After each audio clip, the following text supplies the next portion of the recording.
নমস্কাৰ অসমীয়া খবৰ চেনেলটোৰ সমূহ দৰ্শকসকলক স্বাগতম জনাইছো। আজি 8 ছেপ্টেম্বৰ সোমবাৰ। আজি সন্ধিয়া 7টা গুৰুত্বপূৰ্ণ খবৰ অসম তথা ভাৰতবৰ্ষৰ অন্যান্য প্ৰান্তৰ পৰা আহি পৰিছে। গতিকে ভিডিঅ'টো অলপ স্কিপ নকৰাকৈ শেষলৈ চাই থাকিব। প্ৰথমটো খবৰ এটা গুৰুত্বপূৰ্ণ খবৰ। চুলি দীঘল জুবিনক গান গাবলৈ হেনো প্লেটফৰ্মলৈ নিছিল জয়ন্ত মল্ল বৰুৱাই। জুবিনে জীৱনত প্ৰথমবাৰ সোণৰ পদক পোৱাৰ আঁৰত জয়ন্ত মল্ল বৰুৱা সেই যুৱ মহোৎসৱতে 1991 চনত জুবিন গাৰ্গে বেষ্ট ৰান ভকেলত প্ৰথমটো সোণৰ পদক পাইছিল। সেই জুবিন গাৰ্গক তেতিয়া কোনেও চিনি নাপায়। জয়ন্ত মল্ল বৰুৱাৰ মনত পৰি গ'ল কলেজীয়া দিনলৈ, উভতি গ'ল 1991 চনলৈ। জুবিনৰ প্ৰতিবাৰ উমান পাইছিল জয়ন্ত মল্ল বৰুৱাৰ পৰাই। পৰৱৰ্তী খবৰ এটা গুৰুত্বপূৰ্ণ খবৰ। একত্ৰিত হৈছে মৰাণ জনগণ, জাগি উঠিছে ভূমিপত্ৰ মৰাণ জনগোষ্ঠীয় লোক। ৰাজপথত মৰাণ জনগোষ্ঠীয় লোকৰ জনগণৰ হুংকাৰ। মৰাণসকলক জনজাতিকৰণৰ লগতে 6ষ্ঠ অনুসূচিতভুক্ত সাহিত্য আসন প্ৰদানৰ দাবী। সদৌ ছাত্ৰ সন্থাৰ জন্মলগ্নৰ পৰাই জনজাতিকৰণৰ দাবীত সময়ে সময়ে সাব্যস্ত কৰি আহিছে প্ৰতিবাদ।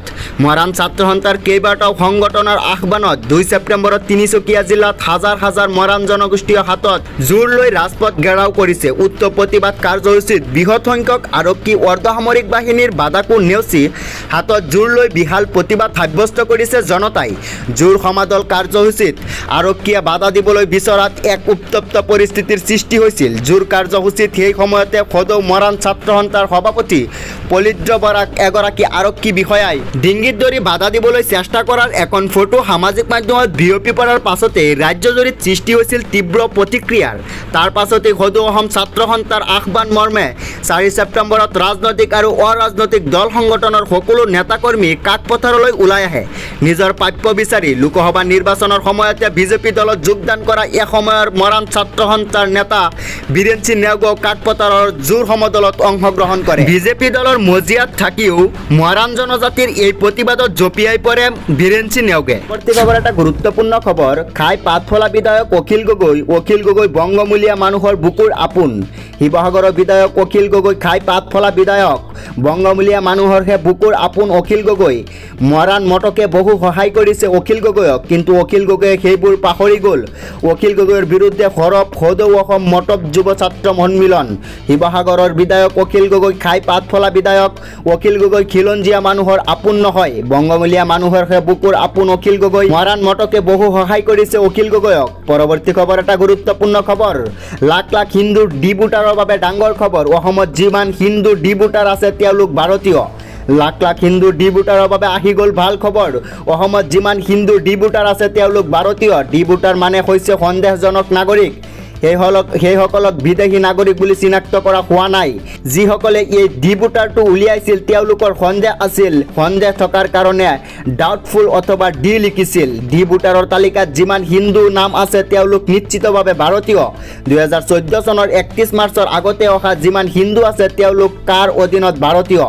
এতিয়া যদি হিন্দু ডি ভোটাৰৰ নামত পুলিচৰ পৰা নোটিছ আহে তেতিয়াহ'লে মোকাবিলা কৰিব মন্ত্ৰী ৰঞ্জিত দাসে। লাখ লাখ হিন্দু ডি ভোটাৰৰ বাবে আহি গ'ল ভাল খবৰ। অসমত যিমান ডি ভোটাৰ আছে তেওঁলোক সম্পূৰ্ণৰূপে ভাৰতীয়। পৰৱৰ্তী খবৰ এটা গুৰুত্বপূৰ্ণ খবৰ। মাজত মাত্ৰ আৰু এক সপ্তাহ লাখ লাখ মহিলাৰ একাউণ্টত সোমাব ধন। ঘৰতে বহি অৰুণোদয় আঁচনিত কেনেকৈ ভৰাব নাম। মাজত মাত্ৰ আৰু এটা সপ্তাহ লাখ লাখ মহিলাৰ একাউণ্টত সোমাব ধন। ঘৰতে বহি অৰুণোদয় আঁচনিত কেনেকৈ ভৰাব নাম। আপুনি পূৰ্বতে পাই থকা অৰুণোদয় হঠাৎ বন্ধ হৈছে নেকি? অৰুণোদয়ৰ তালিকাৰ পৰা আপোনাৰ নাম কৰ্তন হৈছে নেকি?